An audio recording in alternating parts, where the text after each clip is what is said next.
Hi, Damon here. So for the past 5 months, I've been keeping this chair warm for Jamie, and time has just evaporated. It's time for her to come back. She's back next week. Before I go, I just want to say it's been a real pleasure getting to talk to you every day, and I really appreciate you listening. And I want to say, welcome back, Jamie. I'm looking forward to listening to you every morning. And I also want to say to the crew here, thank you. You guys work tirelessly to make this thing what it is, and it's really, really good. It's been an absolute pleasure to work with you guys. Everyone should be so fortunate to work with such good people. Thanks. And now, let's get on with the show. From the most trusted journalists at Comedy Central, it's America's only source for news. This is The Daily Show with your host, Jon Stewart. That's the studio audience losing their minds earlier this week after Jon Stewart returned to the host seat of The Daily Show. Thank you. Welcome. Welcome to The Daily Show. My name is Jon Stewart. Now, where was I? Stewart, of course, guided the show to the peak of its popularity during the 2000s. In the wake of 9/11, it was an anxious and uncertain time. And for a lot of folks, Jon Stewart seemed to be the only person on TV calling out how patently absurd the political realm was getting. I was not elected to serve one party. You were not elected.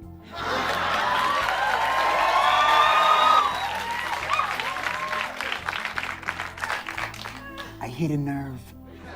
By the time Stewart finally stepped down as host in 2015, some of his critics felt that American political discourse had become so divided and so deeply weird that his comedic approach maybe just didn't work anymore.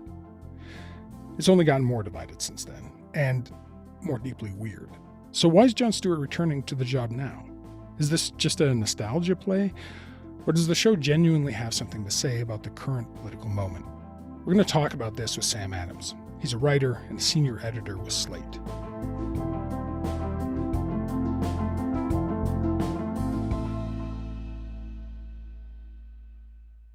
Hey, Sam, it's great to have you back on Front Burner. Thanks for coming on. Oh, thanks for having me again.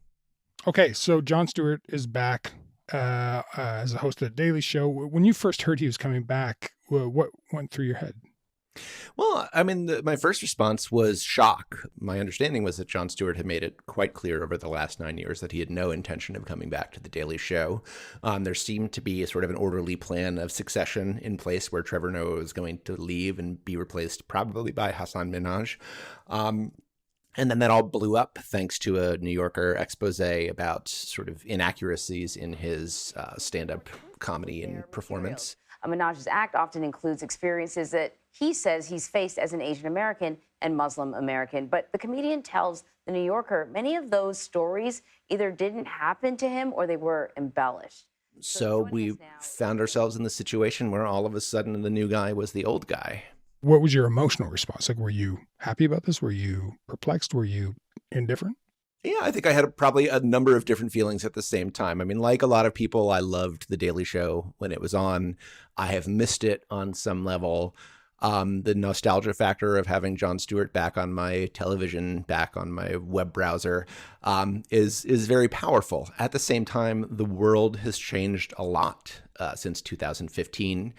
And based on some of the things that Stewart has been doing in the interregnum, there was a real question on my and a lot of other people's part whether he would be up to the task, whether he would be able to adjust to and fit into this new context. And having seen the episode that he did on Monday, that question is still not answered for me. So I want to get into that, the media environment and the political environment that's changed since he's gone and then come back again. But let's focus in on Monday Night Show, the first show. He's back in the host chair. He did a very Jon Stewart rip of Biden and Trump and their age. They are the oldest people ever to run for president, breaking by only 4 years the record that they set. The last time they ran. And I watched it. I got some laughs. I thought it was funny. But let's go into the show a bit. What did you think of it? Well, he, as they say on the internet, he made some points.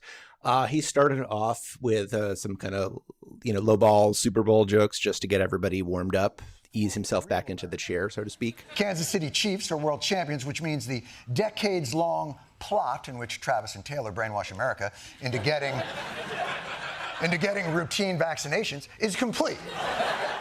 And then his main segment was about this special counsel report that came out at the end of last week, basically suggesting wasn't even the thrust of it, but devoting a lot of its wording to suggesting that President Biden's mental faculties are failing, that he is sort of an old man whose memory is going, and therefore raising a lot of people's questions. And what's already one of the biggest issues in the upcoming elections is just that Biden's age is really a factor.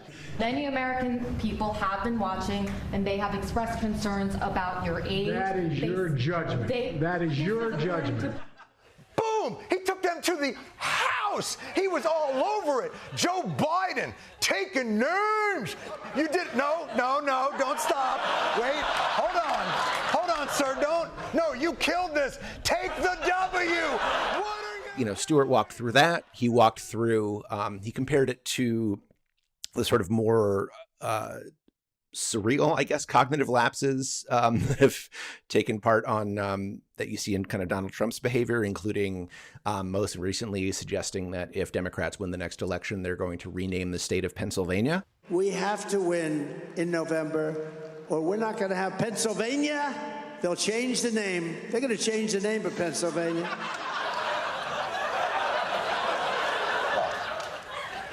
I can't believe I've lived in New Jersey this long and have been mispronouncing Pennsylvania. Apparently the emphasis is at the end of the night. You have a competition going on between two very old men, as Jon Stewart pointed out, the oldest presidential candidates in history, breaking the record set 4 years ago by the same two presidential candidates, and defending on his part the legitimacy of questioning whether they are sort of mentally, physically up to the job. Yes, it should be noted, while concerns over any president's fitness and acuity are legitimate, especially those at an advanced age, Biden's opponent also seems to live at the Villages. So. And, this is sort of the classic Jon Stewart. This is both what people liked he did before and what people worried he would fall back on, which is this kind of both sidesism, false equivalency. Is it really the same thing if an 81-year-old man fluffs a date and, his 77-year-old competitor is spouting these complete delusions, in the midst of very deliberately putting forth these conspiracy theories about election fraud, border crossings, and so on and so forth. So he's trying to occupy this reasonable middle, which is what people really clung to. He's sort of, I think one of his most vital functions was this kind of like an emotional support animal for political centrists. He made it feel okay to be in the middle there, but not sure that is left to occupy. What's the reaction been like online? Like, what are folks saying about this first show? I've seen a really pretty wide range of reactions, both from TV critics and just kind of regular people online, friends that I've talked to as well. I mean, people are very glad to have him back. I think there is that nostalgic glow of, hey, like the good teacher's back, is definitely carrying people through some of the more, it seems to me, some of the more obvious shortcomings of it. People have definitely, I've seen some criticism lodged against him. Certainly people are, feeling vindicated in their worry that he would come back and kind of, in this very polarized and unequal political climate, still try to occupy this elusive middle, try to kind of both sides the issues and be sort of try to take the position of the neutral referee. And it's not clear that is either a tenable or sort of satisfying position for someone in his of his stature to occupy at this point. It doesn't really feel like we just need a grown-up to come into the room and calm everybody down.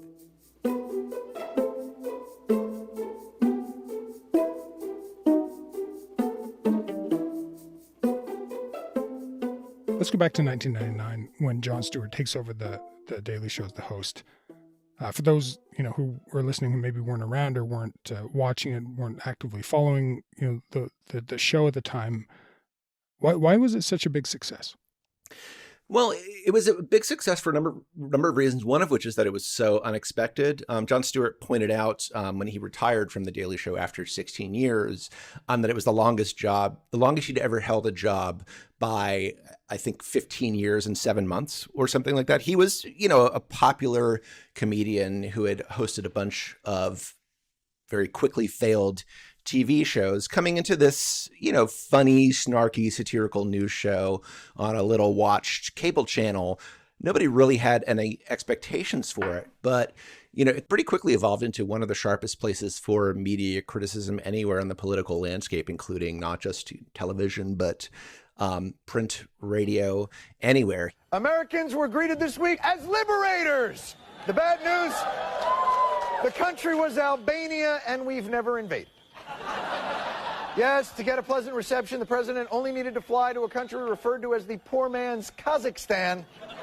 He was someone who would kind of sort through all the discourse, all the, sort of mainstream news reports, which increasingly felt like they were being gamed by bad faith actors on, we'll say, both sides.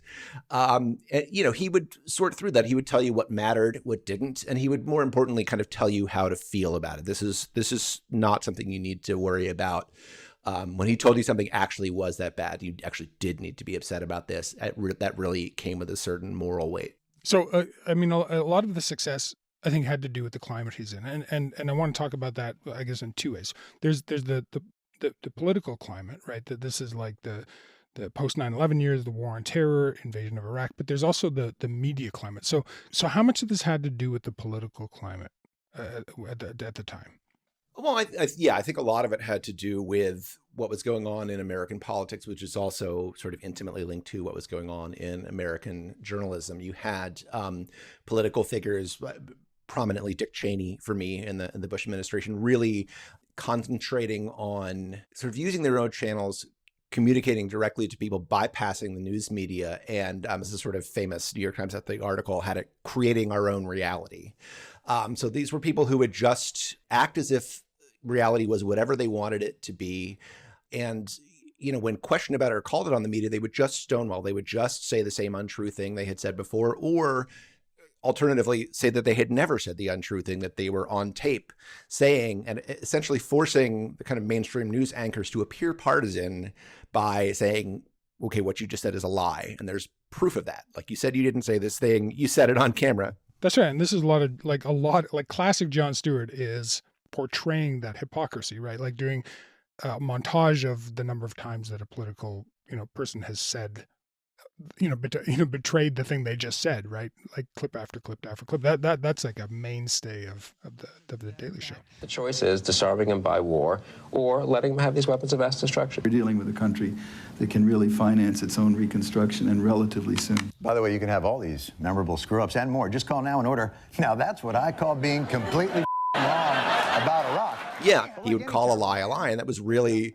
something that it felt like no one else in his position was willing or able to say at the time. I mean, a major turning point in the place both Daily Show and Jon Stewart occupied in kind of the American political landscape was the first show that he did after the September 11th attacks.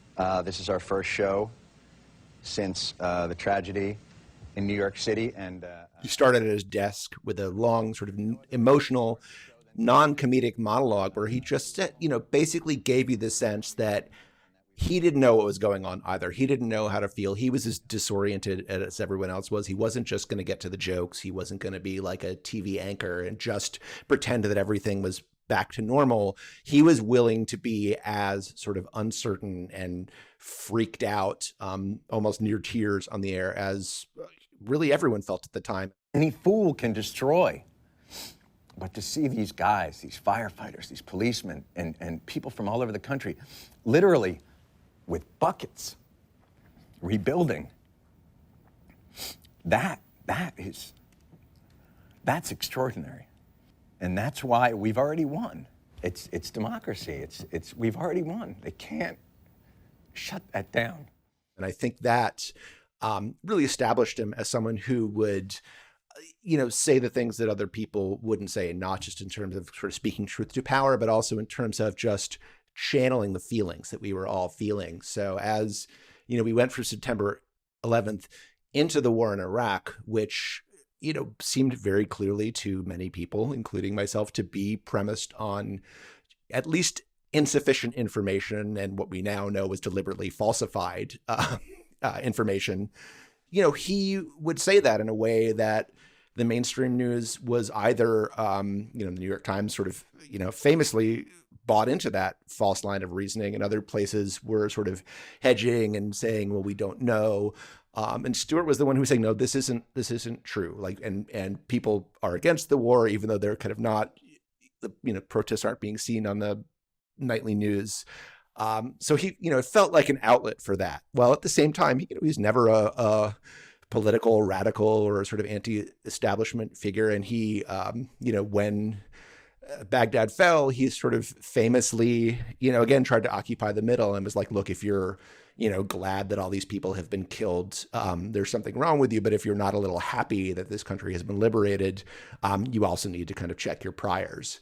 That is sort of classic Jon Stewart, where he's kind of trying to bring people together, look at things in a calmer, nonpartisan way, which felt both sort of centering and gratifying, and then also, inevitably to some people kind of unsatisfying. People kept wanting him to go farther than he was willing to go.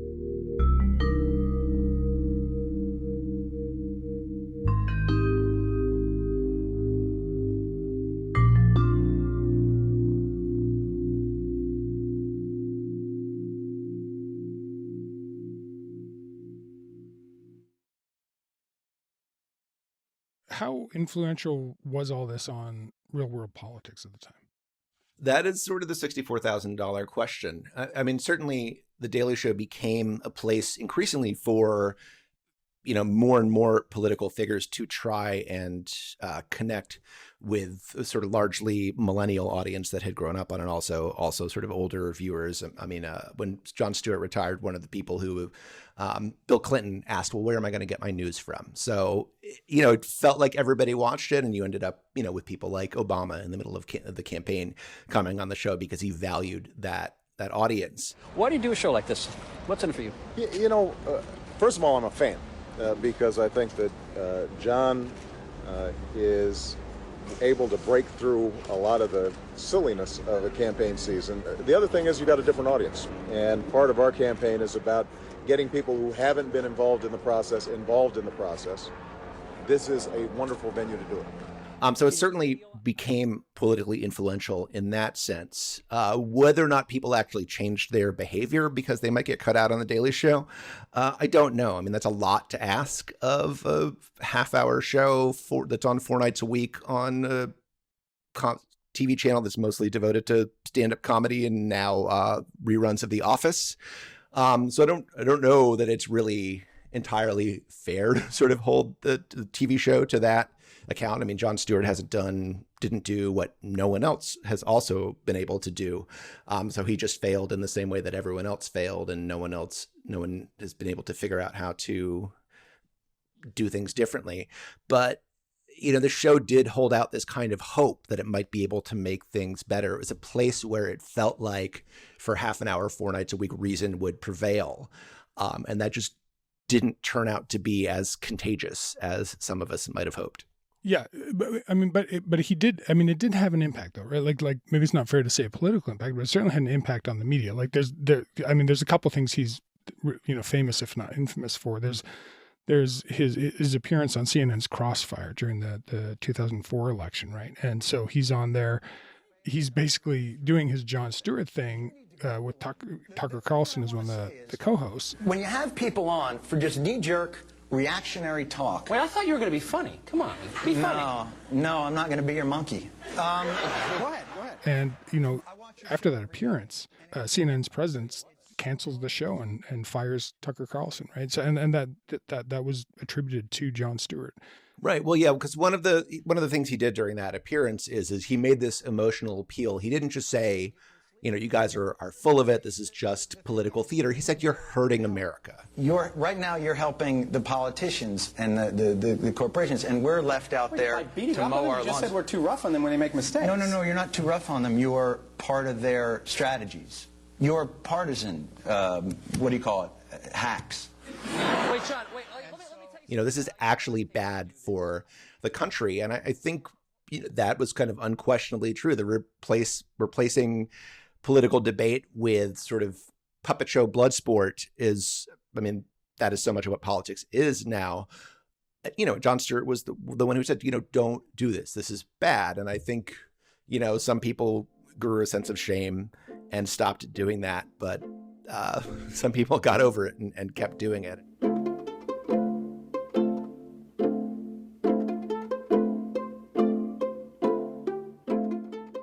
So let's talk about why Jon Stewart left The Daily Show.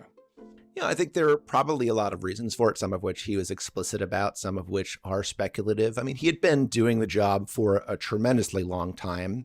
At that point, might have just felt it was time to step aside and hand the microphone to someone else. It also seemed in a lot of ways that the show had both been surpassed by its descendants, the John Olivers and Samantha Bees, and also that the political climate had kind of outgrown it. When you had, and this was after Stewart was off the air, but I think he saw this coming, when you have things like Donald Trump in the first debate, tweeting about sex tapes and then being asked about them on the air and say, well, I never said anything about a sex tape, while that tweet was still sitting up on his Twitter account at the precise instant that he said that.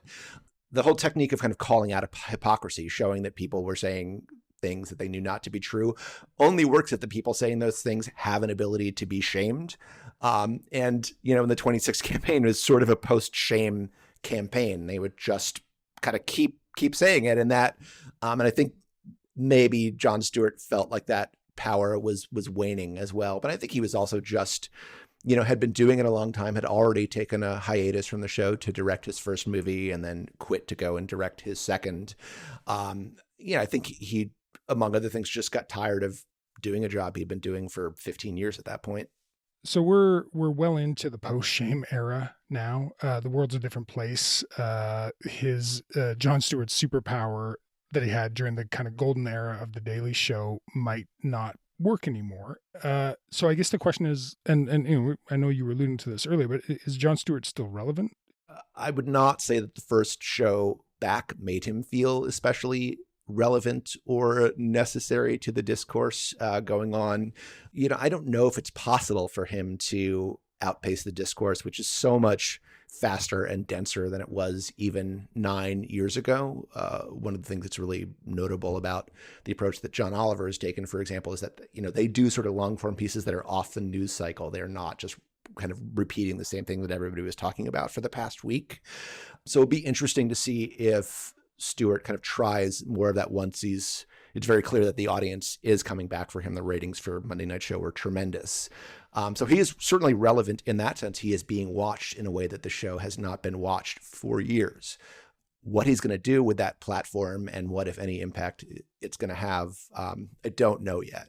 We were talking about, as I was preparing for this, I was initially like, oh, this will be fun. It'll be a cool entertainment story about an enjoyable topic. And then we started talking at the office and talking so much that I almost actually missed my train yesterday because it's super interesting. So really, I guess what we were talking about, if I can summarize, is we were talking about the role of satire, right? And there's two parts to that, which we've kind of alluded to. There's the entertainment part, and then there's the social political criticism, right? So, clearly he's always been entertaining, but I think there's been a lot of debate about the efficacy of that second point, like the extent to which his political satire is effective or meaningful. Was it a useful satire for getting people thinking and engaged, or did it fuel irony and cynicism and disengagement and kind of give people they felt like they vicariously were politically involved and then they didn't actually have to do anything? So I guess I'm curious to get what your take on it is. How effective was The Daily Show?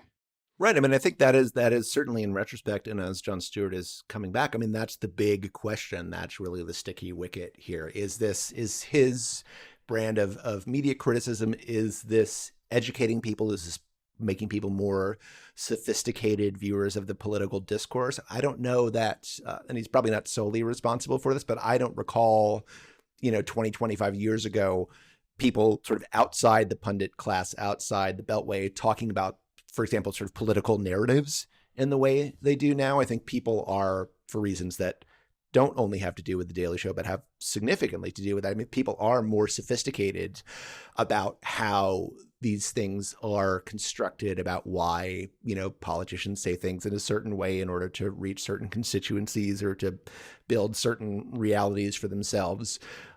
It's hard to know those things and not be more cynical about the process. That cynicism is, quite well deserved and earned, but it can also be disempowering. It inevitably does make it feel like it's much harder to know what is really going on. One of the things he did Monday night is he stressed, after doing this bit about the sort of political theater about the aging candidates, he then delivered this very straightforward speech in favor of just sort of everyday political civic engagement. If your guy loses, bad things might happen, but the country is not over. And if your guy wins, the country is in no way saved. I'm not saying you don't have to worry about who wins the election. I'm saying you have to worry about every day before it and every day after, forever. Changing the world, changing the country is a get up and clock in every day kind of job. It is not just something you do on November 5th. That's an important message. It's also, whether or not that's actually going to get people up off their couches or stepping away from their laptops and doing anything effective, I don't know. But that hopefully is the end game here. But, it's not clear that he did that before or that he can do that now. The criticism of his voice is that, and you mentioned it before, is that he's kind of a vaguely liberal both-siderism, or he'll find a neutral or an aloof place to stand, and he can snipe at everyone, regardless of what side of the political spectrum they're on. Do you think that there's still room in 2024 to find that neutral ground with all the, increased polarization and partisanship? Are we beyond that? Yeah, it feels in a way like we're beyond that. Maybe that is, part of the disempowering cynicism that, and I hesitate to use phrases like that, but it does feel like they, whoever they are, want us to feel. The political environment is definitely measurably more polarized than it has been in decades, if not ever.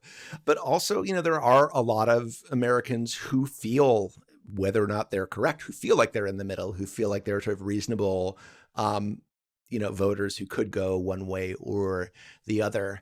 Jon Stewart, I think, has the power to speak for and, more importantly, to them. It does feel very old-fashioned in a way. There is something a little kind of Jimmy Stewart about it.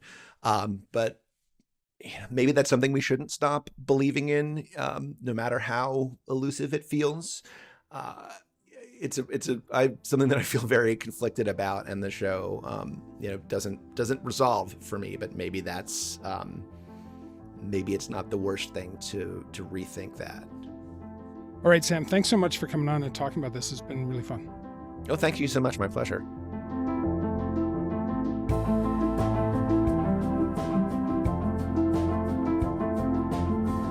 All right, that's it for today. Front Burner was produced this week by Jyotishan Gupta, Matt Muse, Ali Janes, Sarah Jackson, and Derek Vanderwyk. Sound design was by Mackenzie Cameron and Sam McNulty. Emergency technical help by Graham McDonald and Emily Caravasio. Thank you, Graham and Emily. Music is by Joseph Shabison. Our senior producer is Elaine Chow. Our executive producer is Nick McCabe-Locos. And I'm Damon Fairless. Thanks for listening.